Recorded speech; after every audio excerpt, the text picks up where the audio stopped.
Last question. No, this year uyaphuma u200 pass. Mina ngilinda ukusukela Oh, wena- phela angisukeli Oh, uyarespond? yeah mawungisupela So manje wena umvumela kanjani uMakoya ukuthi avale effect Durban Rocks mfethu? hey kungaphezulu kwamandla ami mina mfethu Nambe singaseMoriya mfethu, but mina ngangalimi mina Kuphi? besikasini mfethu. oh kanti mfethu Oh, iJerusalem lalela ke Yeah. mfethu Ayesala mfethu, this is Yano from Yano Lyrics Setubani emhlanga. Mina Skuva la. My proud umnandi. angimnandi kanjani happy new year Bese happy new year mfethu. nazo Ziyakhala mfethu. So sila kuMakoya somsupport. Ngathini kwena ku amazwi nje. yeah Amazwi okumbonga uMakoya.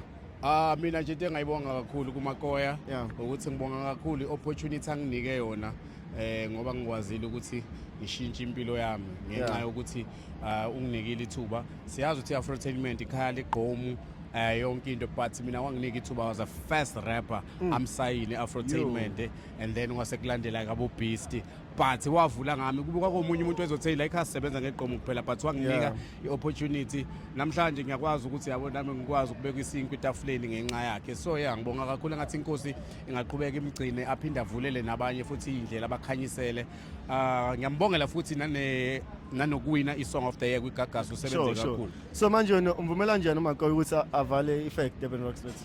hey kungaphezulu kwamandla ami mina mfethu uyiboss yami ama decision awathathayo ngempilo yakhe nangezinto afuna ukuzenza Yeah. angikwazi ukumvimba yabo ngoba yena uya understand ukuthi why efuna ukuyivala maybe Yeah. mhlambe kukhona okunye asefuna ukufocus akubona okukhulu noma mhlambe khona la limala khona yabo that's all, because you yeah. never know ekugcineni sama artists ase-Afro but makuba khona effect Durban Rock kufanele Yeah. sibe khona so kuthola ukuthi i-budget ekhona Eish. incane but uzozama ukuthi okay bafethu squeeze la nala Yeah, so yeah. maybe ngabe ezinye izinto zalezo ukuthi hey ngibuye ngilimale la kuba ngilimalela abafethu oba ngenzela ukuthi badle so but angisho ukuthi kunjalo but Yeah. maybe unamanye ama plans amakhulu yabo So nikhona as uDuncan ikhona mhlambe event ongayenza mhlambe Duncan's house Yeah. or Duncan and friends something like that.